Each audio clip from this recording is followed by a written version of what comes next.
Hola, bienvenidos a una nueva semana política especial. Ya sabemos por los datos que se manejan que tenemos candidata a la presidencia y que en este minuto parece que en estos minutos el epicentro, la centroizquierda, está puesto en Vallenar.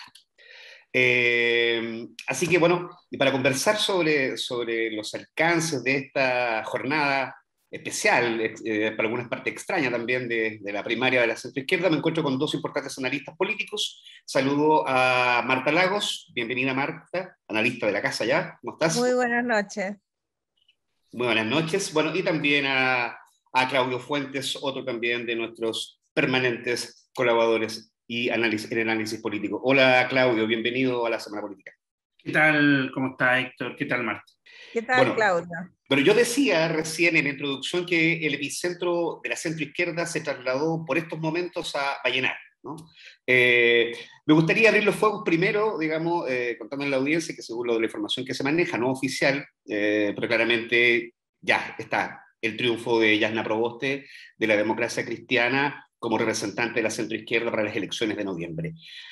Quiero partir contigo, Marta, antes de entrar con más en detalle. ¿Cuál es tu primera análisis a esta hora, cuando todavía no hay ningún reconocimiento oficial?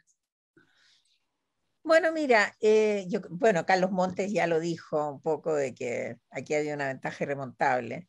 Eh, Me parece que hay una gigantesca paradoja en esto de que haya salido elegida una que se va a ratificar más tarde, una mujer diaguita, eh, digamos, del Partido Demócrata Cristiano, que fue el partido más castigado en la elección del 16 de mayo, eh, en un momento en que los partidos políticos están de baja, que nadie los quiere rescatar, y sin embargo sale elegida una persona que pertenece al partido más castigado. Eso me parece que como dice Popper, un signo de los tiempos, ¿no es cierto? Las contradicciones que se producen en momentos de cambio de época. Que no hay que dejar de lado. ¿Ah? Nos está dando señales contradictorias. Y en segundo lugar, yo diría que la segunda cosa que me llama la atención respecto de hoy es que da la impresión de que en Santiago hubiera habido una participación electoral bastante contundente, pero que en el sur del país esta se habría, digamos, paralizado. Yo oigo las mesas de Magallanes, de Temuco, de no sé dónde, y son de 60 votos, 70 votos, 90 votos. En cambio, las mesas de Santiago pueden ser de 200 votos. Entonces, me parece que ahí hay una diferenciación muy importante que nos va a llevar a que no vamos a llegar a los 500.000 votos si se hubiera producido una participación en todo el país, como sucedió en la región metropolitana, y más bien se va a llegar a una cantidad más cercana entre los 250, 300.000 votos. Y yo creo que es un número bastante acotado, por no decir bajo, ¿ya? Pero también hay que tomar en cuenta que esta elección no tuvo franja, no tuvo propaganda oficial, no tenía permiso para hacer propaganda, no tenía financiamiento, y mucha gente no sabía que había elección. Entonces, en esa circunstancia, parece un logro que hayan movilizado gente a lo largo de todo el país. Si bien en los extremos y en los lugares más apartados puede que hayan votado nada más que 10 personas o 50 personas, llegó alguien a votar. No vi en ninguna parte que dijeran de ningún lugar, especialmente la radio Vivo Vivo, que tenía una gran cobertura, mire, en este lugar no llegó nadie a votar. Eso no sucedió. Y eso ya es un logro. Dada esta circunstancia de anomalía completa, donde no hay ninguna infraestructura. Esto está hecho a capela, de amateur, por gente que no está especializada en estos temas.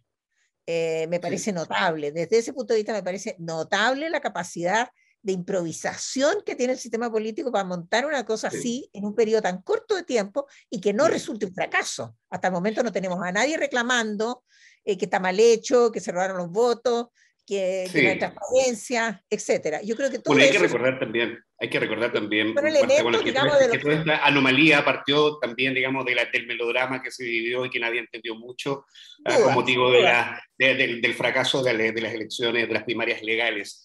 Sin Claudio, duda. yo te escuché hoy día en algunas radios también hablando acerca de lo mismo, que claro, el fracaso, es curioso esto, porque el fracaso de la participación lo pusieron los propios, la propia coordinadora, digamos, de estas elecciones, fijando el piso en el mínimo de los militantes, ¿no? En 100.000. Por lo tanto, eso parece ya haber superado. Cualquier cosa que supere la franja mínima que ellos pusieron del fracaso, ya los podría hacer hablar, digamos, de que resultó. ¿Cuál es tu visión al respecto? No, yo creo que es lo que ustedes planteaban al principio de este sentimiento mixto, de por una parte ver que la principal coalición que nos ha acompañado durante 20, 30 años ya enfrenta dificultades para organizarse, para organizar primarias, para colocar liderazgo en el debate político, etcétera, tensiones internas muy relevantes respecto de llegar a esta primaria y sin embargo todavía vive. O sea, incluso con 300.000 votantes, todavía claramente vive y es parte de este ciclo de inercia, uno podría plantearlo en el sentido de institucional, de una inercia institucional que se mantiene particularmente con una candidatura de la democracia cristiana que ha sido tan golpeada en las últimas elecciones. Entonces, por eso creo que es llamativo. Ahora, creo que también, en general, en términos históricos, claramente una cifra baja, si llegamos a 300.000, 400.000 votos, pero hay que también decir que ahora de agosto a noviembre es otra carrera, o sea, aquí parte otra carrera y lo interesante va a ser el debate, a mi juicio, interno dentro del pueblo socialista, el pueblo progresista, llámese como se llame, de dónde se va a ubicar, si va a mantener la lealtad con la DC o no, y de la derecha respecto del mundo de centro, que es el nicho que intenta cubrir Sichel y que Jana Proboste llega y lo va a disputar. O sea, porque ahí ella se va a posicionar. Entonces, esas tensiones creo que se van a graficar ahora en los próximos meses.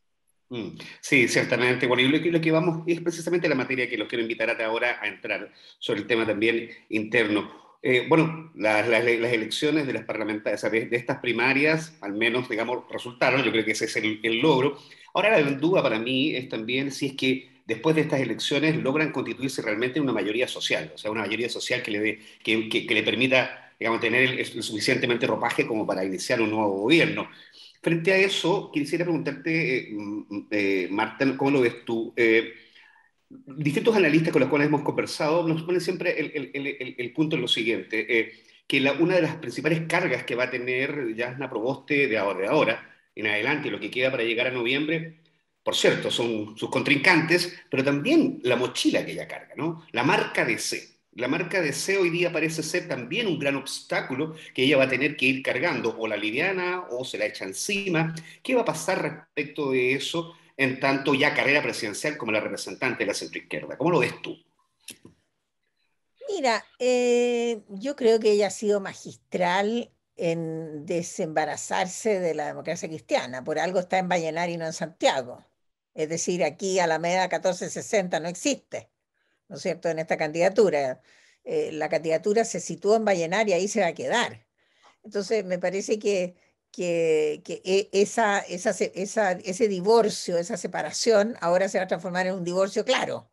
Mientras tanto era un poquitito más suave, ahora vamos, digamos, a firmar papelito delante del notario.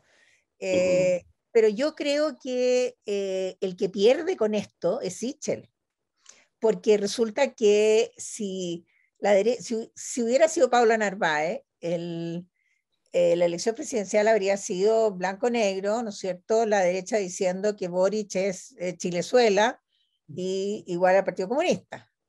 Eso ya no funciona con la Paula Narváez, con la Jasna Proboste de por medio, porque la Jasna Proboste va a ocupar el centro político. La Jasna Proboste, con o sin su posición más de izquierda del interior de la democracia cristiana, es la representante del centro político. Y por lo tanto, a Sichel tiene que pelear los votos del centro político. Fíjate que en un estudio donde tú mides dónde se ubican en la escala izquierda-derecha los candidatos y las coaliciones, la coalición de derecha se ha corrido muy a la derecha. ¿Ah? Está en el 7. Cuando Joaquín Lavín casi le ganó a Lagos en el año 99, Joaquín Lavín estaba en el 6. Él ganó los votos que ganó porque se corrió hacia el centro. Ahora, ¿cuánto le va a costar a Sichel correrse hacia el centro teniendo este ancla atado a su cuello, ¿no es cierto?, de Chadwick, Martorell y compañía? No es tan fácil, sobre todo cuando hay alguien que vendría a ser una representante más genuina de ese centro. Y yo creo que fíjate que aquí se conforma esta cosa bastante mágicamente, porque a la izquierda de Boric, ¿no es cierto?, se sitúa esta pureza, los nuevos ángeles, ¿no es cierto?, de la política, que son los puros, que es la lista del pueblo, y que son los únicos que no están contaminados con esta maldad de los partidos políticos. Por lo tanto, el hecho de ser partido político y de tener a la democracia cristiana detrás va a ser un elemento común de los tres candidatos, Sichel, Proboste y Boric, y no de la lista del pueblo. Entonces yo creo que No, ciertamente. Esa diferencia se va a hacer, y por lo tanto el peso de la democracia cristiana ella no va a ser la única que va a tener que deshacerse de esa mochila. ¿Ya? Es una mochila pesada, pero es una mochila pesada para todos los que son miembros de los partidos políticos. Y fíjense sobre que eso, Claudio, en la lista parlamentaria de Frente Amplio va Teller de candidato a senador. sí, Porque no, van a por tener cierto. las mochilas de estos candidatos van a ser las listas parlamentarias. Sí, ahora estas mochilas, y quiero llevarte ahí un poco, Claudio, estas mochilas, claro, son pesadas para todos, en tanto que son representantes de partido. La democracia, la marca de C parece ser igual una mochila que, digamos, que viene con todo cargada, digamos, con toda una información de un gobierno exitoso también, pero cargando precisamente, digamos, esta renovación que se intenta, al menos desde el punto de vista sociocultural de la política. Pero ese divorcio que tú planteas, que parece ser parte del liderazgo, ¿no?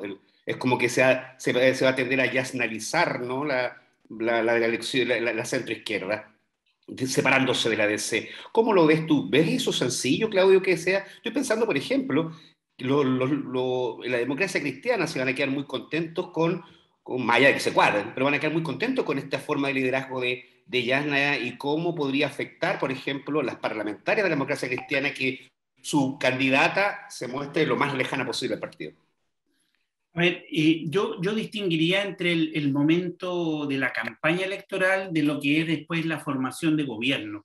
El momento de la campaña electoral, los actores y las actrices políticas van a hacer lo posible por rodearse de independientes, mostrar y eso ha venido sucediendo desde antes. Bachelet hizo eso, el mismo Piñera también, con Ginspeter, se rodean de caras nuevas, rostros nuevos, la sociedad civil, etcétera, y hacen esa estrategia que es la estrategia de independencia. Yo creo que Yasna Proboste ya lo está haciendo, o sea, poner a Marcelo Mena, poner a una serie de actores políticos que están en el contorno, pero son menos expresivos de la política tradicional, o sea, los Pizarro, todo eso no están en la foto hoy día, y no van a estar, yo creo.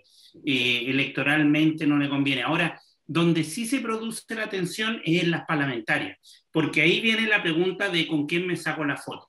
Y ahí, obviamente, ahora el escenario actual de esta parlamentaria es un poco distinto porque hay harta renovación. Como hay un límite a la reelección, va a haber una plantilla renovada. Entonces la pregunta va a ser, ¿cuánta renovación van a colocar los partidos? Si se Por eso parece que es más en la instalar... Cámara, porque en el Senado se van a repetir los viejos estandartes. Exacto, entonces ahí viene algo de alguna tensión, pero yo creo que en general la estrategia va a ser distanciarse de los partidos, centrarse en una campaña muy de atributos personales e individuales. Yasna Proboste ha estado en eso, soy indígena, profesora de Vallenar, insistir en eso, y marcarlo como parte del atributo de la campaña. Esa es como la estrategia. Sichel está en lo mismo, Boric también, parte en Magallanes. Entonces, esas historias yo creo que vamos a verlas muy en la política de ahora, de la campaña que se va a inaugurar ahora. Mm. Creo invitar a una pregunta un poco más abierta ahora también, porque, claro, hemos hablado que tenemos una candidata de la centroizquierda, ¿cierto? Pero esa candidata de la centroizquierda es necesariamente la candidata de la unidad constituyente, unidad en el sentido literal de la palabra, porque hemos llegado a una primaria sabiendo que las peleas, digamos, no públicas, desde luego, son feroces. O sea, el tema que está en el el Partido Socialista tiene problemas con sus propias bases, en la democracia cristiana también hay problemas con, hasta este minuto, digamos, con el personalismo de Yasna, están los otros partidos también, por ahí también quiere meter la cuchara Meo, pero ¿cómo ustedes ven esta unidad? Más allá de que se vayan a cuadrar más rato, o si es que ya no lo están haciendo en un rato más en la fotografía o en esta conversación telemática que van a tener con los otros ex candidatos. Pero ¿cómo ustedes ven esta unidad? ¿Se va a fortalecer o va a ser algo difícil sacarla adelante? Mira, yo creo que aquí hay una de las características de la nueva época, voy a decir una cosa muy poco políticamente correcta, es de que a veces importa poco lo que hacen los líderes, porque el electorado tiene las cosas más claras que los líderes. Y eso Qué lo vimos importante, interesante tu punto, me gusta. y eso lo vimos en la primaria recién pasada, la primaria oficial, ¿no es cierto? Donde el Frente Amplio no tenía idea que podía sacar 1 millón de votos, porque había detrás de eso una posición sumamente fuerte de una cantidad muy grande de chilenos que querían una cosa y no otra. Entonces a mí me parece que esa decisión de querer una cosa y no otra ya está instalada. Y lo que está instalado, nosotros tenemos datos desde hace más de un año, donde entre un 69 y un 75% de los chilenos dicen, nosotros no queremos que esta coalición que está gobernando hoy día siga gobernando.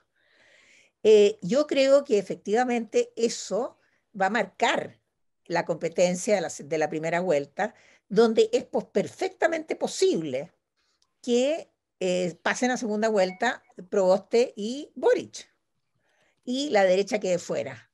Entonces, por eso digo, depende de, porque está Cast, ¿no es cierto? Que Cast aparentemente haría que Sichel se corriera o estuviera más en el centro. Pero como digo, hoy día el electorado está identificando a Sichel muy a la derecha. La derecha se ha derechizado, se derechizó al tirarle la cadena a Mario Desbordes, ¿no es cierto? O sea, el Chaguán a cargo del DRN lo que simboliza es la postura de Carlos Larraín, que es una derecha Exacto. mucho más de derecha, a la derecha. Es muy difícil para Sichel deshacerse de esa mochila y le deja el campo, ¿no es cierto?, de que hay campos, fíjate que son electorados distintos. El electorado de Boric es uno, el electorado de Proboste es otro, y el electorado de la lista del pueblo es un tercer electorado de izquierda, ¿no es cierto?, que atrae nuevos votantes al conjunto. Los candidatos de la lista del pueblo, la Fabiola Campillay y el candidato presidencial, ¿no es cierto?, van a sacar a votantes de sus casas que no habrían votado si no hubieran estado esos candidatos.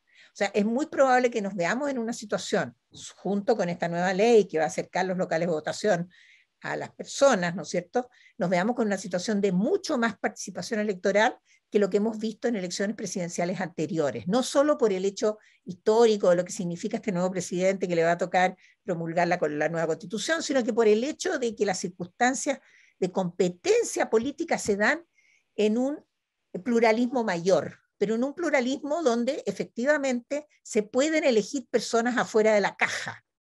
Entonces tú vas a tener esta caja de los 3 candidatos que tienen partidos políticos y la cajita afuera, ¿no es cierto?, de los candidatos que no tienen partido político. Bueno, y Y que lo ahí, vamos a conocer este lunes a la medianoche cuando ya se vea exactamente. quiénes reunieron los más de 33.000 firmas que necesitan. Y la gran interrogante es, ¿cómo van a votar los votantes en la parlamentaria? Porque ya sabemos que el 16 de mayo los mismos votantes votaron de 2 maneras completamente distintas, una vez para la convencional y una vez para los concejales. Va a pasar lo mismo con la elección presidencial, vamos a tener un voto político en la presidencial y un voto mucho más tradicional en la parlamentaria. Puede ser, puede ser. Claudio, ¿cómo Entonces, lo ves tú? los resultados pueden ser distintos, cruzados. Primero respóndeme esto de las pugnas internas. ¿Cómo ves eso tú?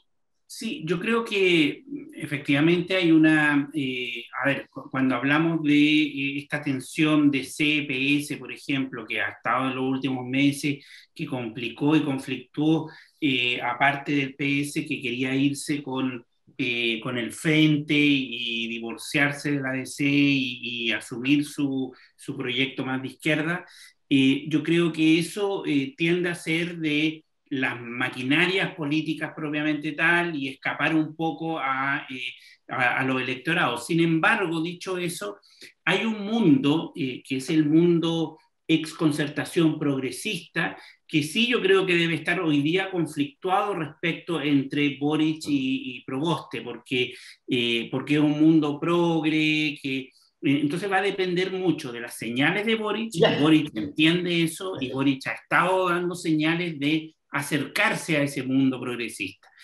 Su Súmale a ese campaña, mundo, a ese mundo progresista el factor generacional. Mételo en la juguera del análisis. efectivamente, yo creo que ahí hay un elemento que también se ha visto en estudios, por ejemplo, cualitativos, respecto del desencanto de la generación que está entre 40 y 60, que vio en la concertación un proyecto democrático y que de pronto se desencantó. Ese desencantado, en parte soy parte de esa generación, son aquellos que hoy día miran con buenos ojos a Boric. Y yo creo y que de hecho seguramente son los que van a que votan en general, que tienen una tradición democrática de ir a votar. Ahora, el punto ahí, y eso agrego, el tema de la...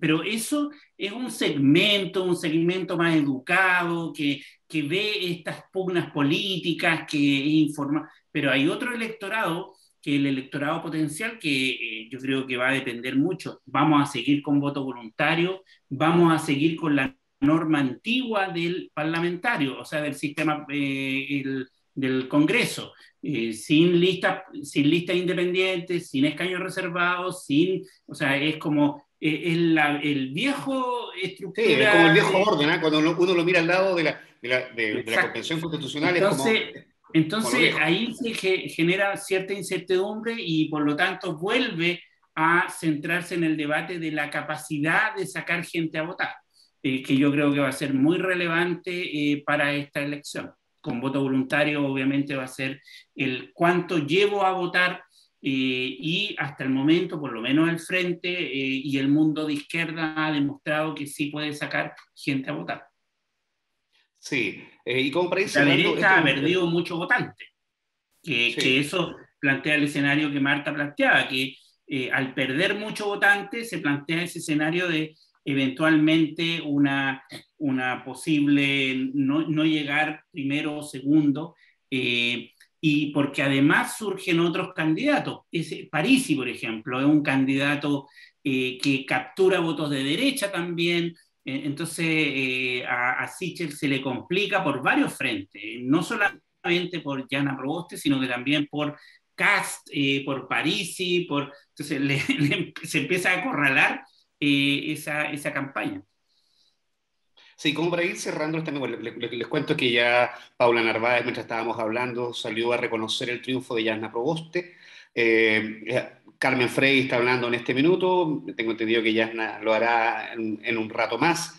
Y como para ir cerrando, quería tomar un poco en función de eso y con la proyección de aquí a noviembre. Una de las claves también que hemos observado en la seguidilla de elecciones que hemos tenido es que hay un comportamiento interesante de la población que está yendo a votar. Primero, no es fácil definir cuánto van a ir, por dónde van a votar, nos dan sorpresas permanentemente. Y una de las sorpresas de hoy en día, aunque todavía no tenemos el número de personas que fueron a votar, es que da la impresión de que hubo más gente que salió a votar con esta idea, digamos, de que es un derecho, es un deber, independiente que sean legales o informales, es un deber ir a votar. Y ese sentimiento que respalda a un grupo generacional importante de personas sobre los 50 años, me recuerdo haber visto mucha persona adulto mayor, pero sumado al votante joven, por ejemplo, que surge después del 18 de octubre del 2019, tenemos un grupo bastante, digamos, heterogéneo de votantes que nos podrían dar una sorpresa interesante en noviembre. ¿Cómo lo ves tú para ir cerrando esto, Marta? Mira, sí, yo creo que esta va a ser una elección presidencial del todo extraordinaria, tanto desde el punto de vista de la participación electoral como del punto de vista de la competencia, porque yo creo que por primera vez desde el año 90 los candidatos van a hacer, candidatos a parlamentarios van a hacer su campaña en función de las transformaciones. Nosotros queremos un parlamento ¿no es cierto? Los parlamentos pasados que hemos tenido son parlamentos más bien de partidos, más bien ideológicos, más bien de posiciones políticas partidistas, ¿no? Yo creo que esta elección va a ser distinta, no solo de aquellos que pertenecen a partidos, sino que aquellos independientes que van a ir en listas de partidos y etcétera. Y eso le va a dar una competencia de reformas distintas. Lo vimos hace pocos días en la Convención Constitucional, ¿no es cierto? Donde hay dos posiciones bien claras, unos que quieren los 2/3 y otros que no quieren los 2/3. La gente hoy día está hablando de esos temas. Los temas de cuáles son los caminos a seguir en las reformas van a instalarse en la elección presidencial y van a determinar de alguna manera lo que pasa en el Parlamento, independiente que efectivamente vamos a estar eligiendo un Parlamento a la vieja usanza, cuando el presidente ya no se va a estar eligiendo a la vieja usanza, o sea, ya tenemos un espectro de, ¿no es cierto?, de 4 grupos, ¿ya? No son 3/3, son 4/4 a estas alturas, ¿no es cierto?, que se presenta por primera vez. ¿Ah? Con un candidato extramuros. Yo creo que aquí lo más interesante va a ver, este candidato extramuros con su parlamentario, ¿van a sacar 1 millón de votos o van a sacar 2,5 millones? ¿Ah? Esa es la pregunta. Y si sacan 1 millón de votos, bueno, más de 500.000, 600.000 de esos votos van a ser votos de gente que no ha votado antes. Ahí está el votante más enojado, el votante más contrario, el que considera que todas las personas que van de candidatos no sirven. Y que por lo tanto por fin le pusieron un candidato que es digno de su voto. Yo creo que esa va a ser la novedad de la elección de la primera vuelta. Y ojo, que me parece que la idea de que se ha planteado en el pasado, a propósito justamente de la última elección del año 2017, de que la elección parlamentaria debería ser consecutiva con la segunda vuelta y no con la primera, porque en la segunda vuelta tienen a votar más gente que en la primera.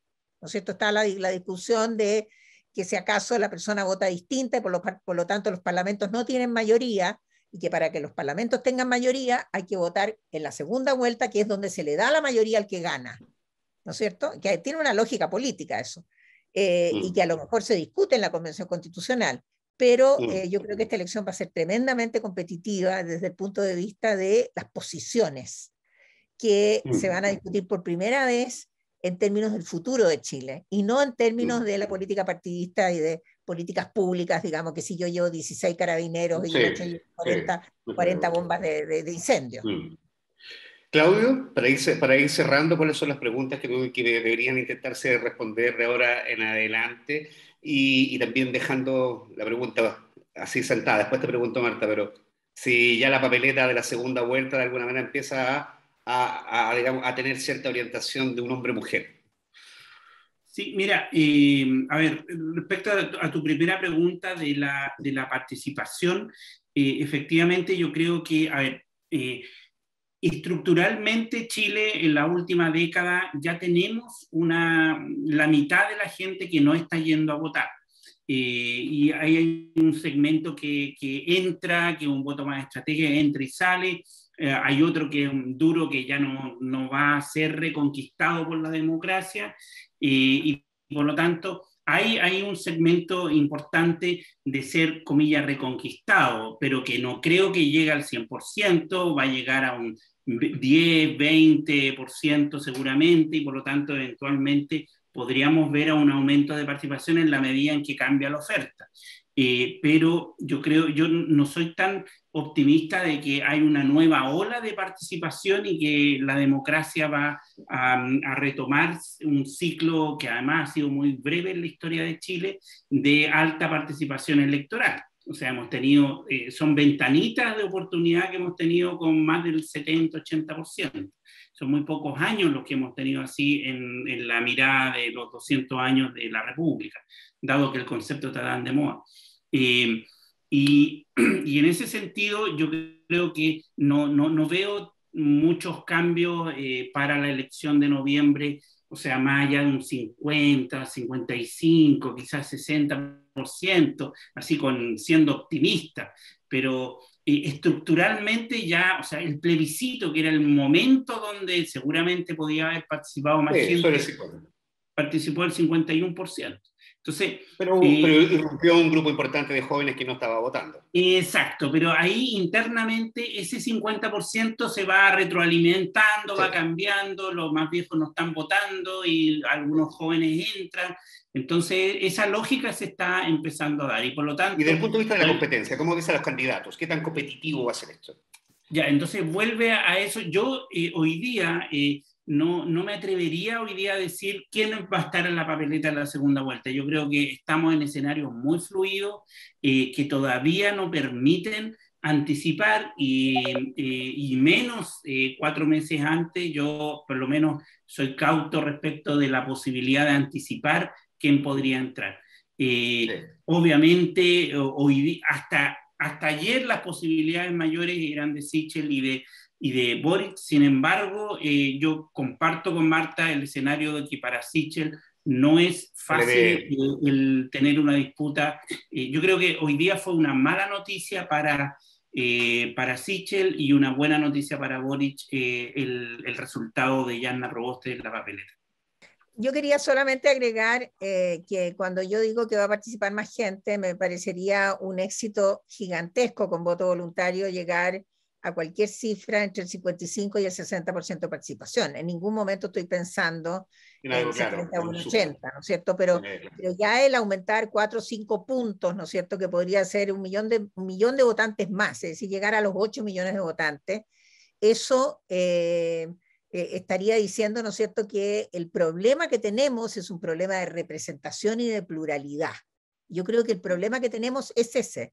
Por lo tanto, eso es lo que a mí me permite decir de que podría haber, dada que la opción va a ser por primera vez de esta amplitud de 4 grupos bien diferenciados, que aquí hay una posibilidad bastante cierta de que se amplíe la cantidad de personas que vayan a las urnas, ¿no es cierto?, confirmando que el problema que tenemos no es solo que hay, por supuesto, un 10, 15 o 20% del electorado que no hay nunca a votar, pero que el resto sí podría ser convocado en la medida en que la pluralidad del sistema político lo represente. Perfecto, yo quisiera despedirles a los dos, agradecerles mucho y dándoles un último dato, dado que estamos en directo. Ya, con el 53.4% de las mesas escrutadas, el 62,2% para Yasna, el 26.4% para Paula Narváez y el colista con el 11,4% Carlos Maldonado. Eso ya es con la foto ya una tendencia irremontable, más del 50% de las mesas escrutadas. Así que, Yanna Proboste, tenemos candidata de la centroizquierda. Muchísimas gracias, Claudio, por acompañarnos en esta Semana Política Especial. Lo mismo Marta, y no cabe duda que nos vamos a seguir encontrando en nuevas Semanas Políticas Especiales. Muy buenas noches. Buenas noches, Claudio. Buenas noches, Héctor.